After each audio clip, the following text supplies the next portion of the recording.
Breaking news చూస్తున్నారు. Middle east లో భీకర యుద్ధం జరుగుతుందా అంటే అవునైన మాట వినిపిస్తోంది. ఇంతవరకు యుద్ధం ఒక లెక్కలో ఉంటే ఇప్పుడు ఇంకొక టర్న్ తీసుకోబోతోందా?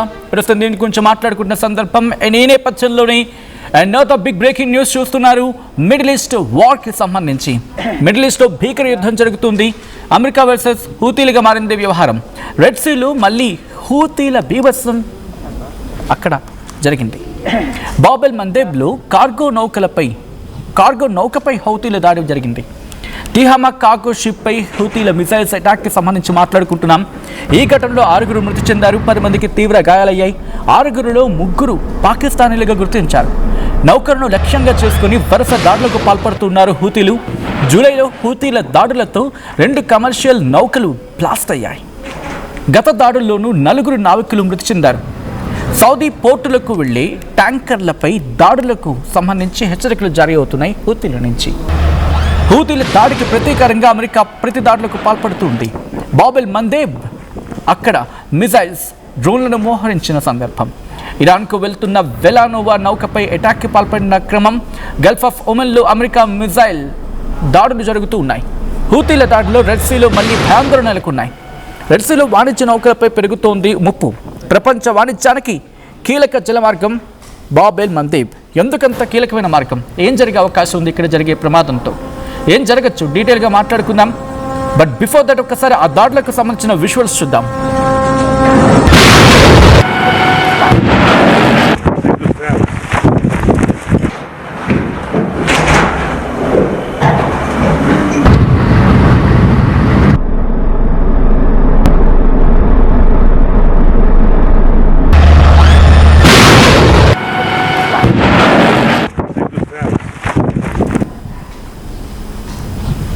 రైట్, ఇటు వెస్ట్ ఏషియాలో టెన్షన్స్ ఇంకా కంటిన్యూ అవుతున్నాయి. బాబెల్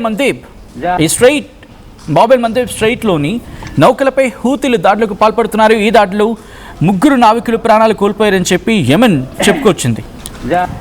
దీంట్లో పాకిస్తానీలు ఉన్నారు, ఇండోనేషియాకు చెందిన వాళ్ళు ఉన్నట్టు ప్రస్తుతం యెమెన్ చెప్పుకొచ్చింది. గల్లంతైన వాళ్ళ డీటెయిల్స్ ఇంకా బయటికి రావాల్సి ఉంది. అయితే టాంజానియా జెండా కలిగిన కార్గో నౌక ఒమన్ నుంచి జిబోటీకి ప్రయాణిస్తూ ఉంది. ఈ టైంలో అటాక్ జరిగిందని చెప్పుకొస్తూ ఉన్నారు అధికారులు. అయితే హూతీస్ ఇప్పటివరకు ఎటువంటి ప్రకటన జారీ చేయలేదు. చమురు రవాణాలో బాబెల్ మందేబ్ చాలా కీలకమైంది. యెమెన్కి జిబోటీకి మధ్యలో ఉంటుంది. రెడ్ సీ అరేబియా సముద్రంలో కలిసే ప్రాంతం అది. అంటే రెడ్ సీకి అరేబియా సముద్రానికి కనెక్టివిటీ పాయింట్ అది. సూయజ్ కాలువ, ఇవన్నీ కూడా మాట్లాడుకుందాం. అసలు ఎందుకు ఇది అంత కీలకం, ఇక్కడ దాడి జరిగితే ఏం జరుగుతుంది అనేది. ఎందుకంటే ప్రపంచ వాణిజ్యానికి అత్యంత కీలకమైన maritime check point Bab el Mandeb అనేది. యెమెన్కు వెస్ట్ సైడ్ ఉంటుంది. ఆఫ్రికాలోని జిబోటీ, ఎరిత్రియా మధ్య ఉండి Red Sea, Gulf of Aden, Indian Ocean కలుపుతుందన్నమాట ఇది. దీని ప్రత్యేకత ఏంటంటే సూయజ్ కెనాల్కి దక్షిణ ద్వారం ఇదే. అండ్ 2023లోనే ఈ బాబెల్ మందేబ్ నుంచి మీరు చూస్తున్నారు కదా, if possible Bab el Mandeb map ఒకసారి ఉంటే ఇచ్చే ప్రయత్నం చేయండి. ఇఫ్ పాసిబుల్ బాబెల్ మందేబ్ ఒక్కసారి ఆ మ్యాప్ ఉంటే ఇచ్చే ప్రయత్నం చేయండి. ఎందుకంటే అంత కీలకం అంటే స్ట్రెయిట్ ఆఫ్ హార్మూజ్ తర్వాత బాబెల్ మందేబ్ కూడా చాలా కీలకమైన ప్రాంతం. ఎందుకు కీలకం అంటే 2023లోనే ఇక్కడ ఈ మార్గం నుంచి 9.3 మిలియన్ బ్యారెల్స్ ఒక్క రోజులో 9.3 మిలియన్ బ్యారెల్స్ ఒక రోజుకి 9.3 మిలియన్ బ్యారెల్ల చమురు దీని నుంచి వెళ్ళింది. అండ్ ఎల్ఎన్జీ కూడా, అంటే సెక్యూరిటీ థ్రెట్స్ లేకపోతే ఇష్యూస్ కారణంగా 2024 లోపు దాదాపు 0కు పడిపోయినప్పటికీ కూడా ఆల్టర్నేటివ్ అంటే ఆఫ్రికా చుట్టూ అంటే కేప్ ఆఫ్ గుడ్ హోప్, అది మళ్ళీ పెద్ద కథ అవుతుంది. సో మీకు ఇంకా బెస్ట్ ఎగ్జాంపుల్ చెప్పాలంటే మీకు గుర్తుందా, సూయజ్ కెనాల్లో ఒక వెషల్ స్ట్రక్ అయిపోతే ప్రపంచం అంతా అల్లకల్లలో అయిపోయింది. వారం రోజుల వ్యవధిలోని billions of dollars, correct me if I'm wrong, సంపదకు కాస్త అడ్డంకిగా మారిపోయి నష్టం వాటినింది. సో అటువంటి కీలకమైన ప్రాంతం ఇది. ఎందుకంటే ఏషియా నుంచి Indian Ocean, Bab el Mandeb, red sea, Suez Canal, Mediterranean sea, Europe ఇలా ఉంటుంది. ఏషియా నుంచి అంత కీలకమైన మార్గం. అందుకే బాబెల్ మందేబ్ మూసుకుపోతే సూయజ్ కెనాల్ ఉన్న దాని ప్రయోజనం చాలా వరకు తగ్గిపోతుంది. ఇక్కడ హూతీల ప్రభావం ఎక్కువగా ఉంటుంది. 2023 చివరి నుంచి యెమెన్లోని హూతీ మూవ్మెంట్ కమర్షియల్ షిప్స్పై అటాక్స్ చేయడం స్టార్ట్ చేయడంతో అనేకమైన షిప్పింగ్ కంపెనీస్ బాబెల్ మందబ్ని తప్పించుకొని ఆఫ్రికా నుంచి అంటే కింద నుంచి రావాల్సి ఉంటుంది. అంటే ఒక 20 కిలోమీటర్లు ట్రావెల్ చేసిన దానికి 20,000 కిలోమీటర్లు ట్రావెల్ చేసిన దానికి నేను జస్ట్ ఎగ్జాంపుల్ చెప్తున్నాను, అంత డిస్టెన్స్ ఉంటుందన్నమాట. అంటే హూతీలు ప్రపంచ వాణిజ్యాన్ని పూర్తిగా ఆపే సామర్థ్యం లేకపోయినా ప్రపంచంలోని అత్యంత కీలకమైన షిప్పింగ్ కారిడార్ను ప్రమాదకరంగా మార్చే సామర్థ్యం ఉంది. అదే కీలకమైంది. Hormuz Strait of Hormuz and Strait of Bab el Mandeb రెండు ఒకేసారి సంక్షోభంలోకి వచ్చాయనుకోండి, ప్రభావం అది పెనుముప్పంతే. పెర్షియన్ గల్ఫ్ బయటకు వచ్చే ప్రధాన చోక్ పాయింట్ హార్మూజ్ అనేది. రెడ్ సీ లేకపోతే సూయజ్ కెనాల్ నుంచి యూరోప్ ఏషియా షిప్పింగ్కు ప్రధానమైన చోక్ పాయింట్ బాబెల్ మందేబ్.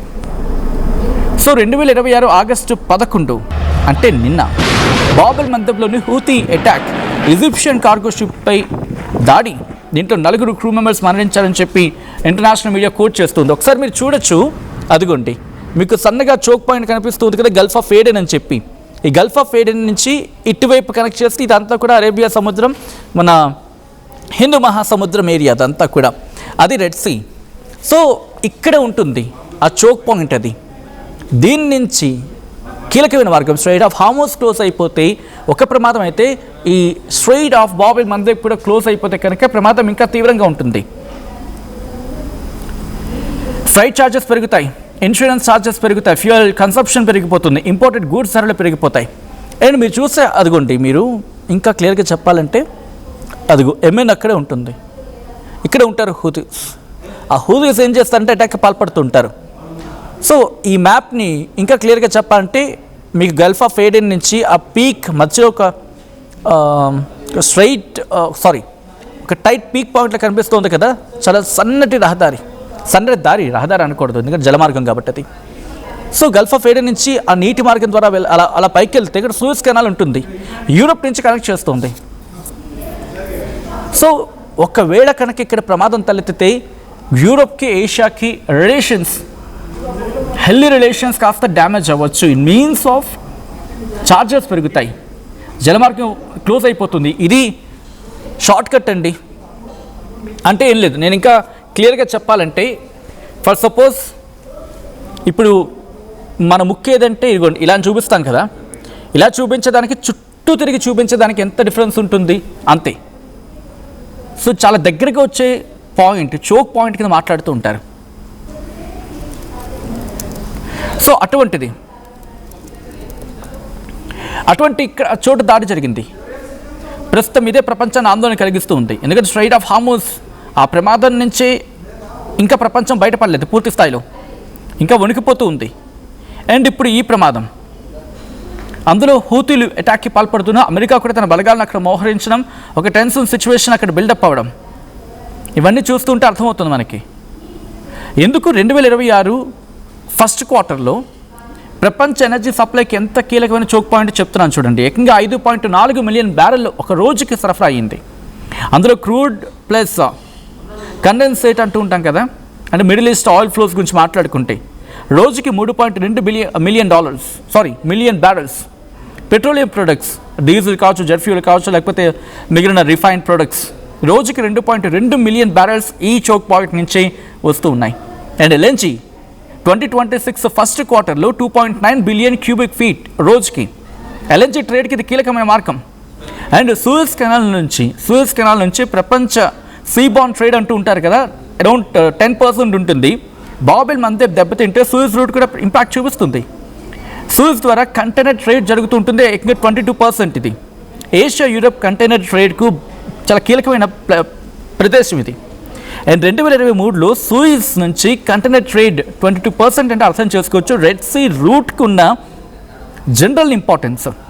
అండ్ 2024 గురించి కూడా మాట్లాడుకోవాలి. ఇక్కడ సూయిజ్ కంటైనర్ టనేజ్ గురించి మాట్లాడుకుంటే 82% పడిపోయింది. బికాస్ రెడ్ సీ అటాక్స్ ప్రభావం ఎంత తీవ్రంగా ఉందో చెప్పడానికి ఎగ్జాంపుల్ ఇది.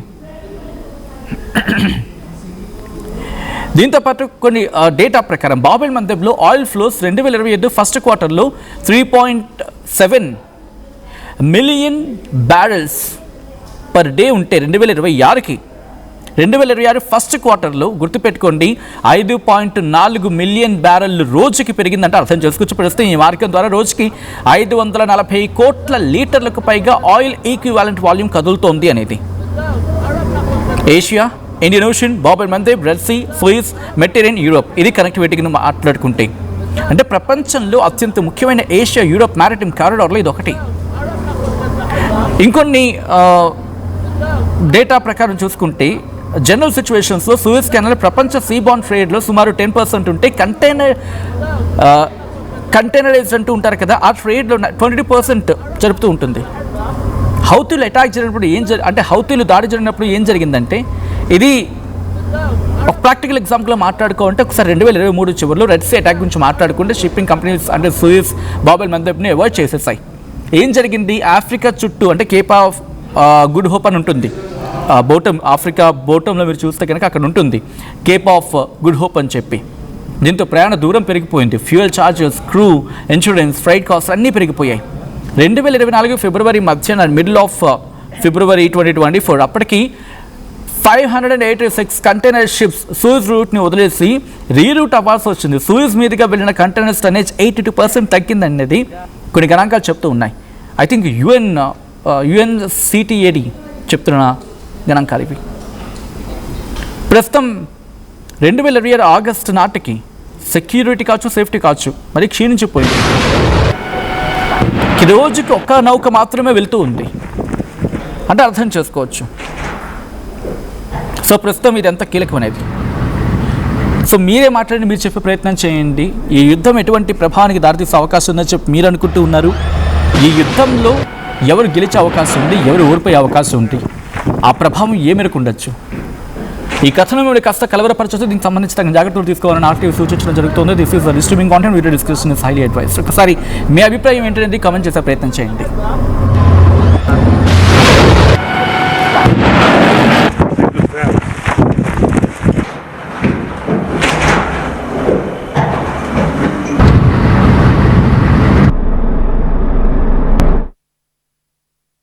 ఏం కొన్నావురా? అమ్మకి 10, అత్తమ్మకి 6, అమ్మమ్మకి 4 కేజీలు చీరలు మావా.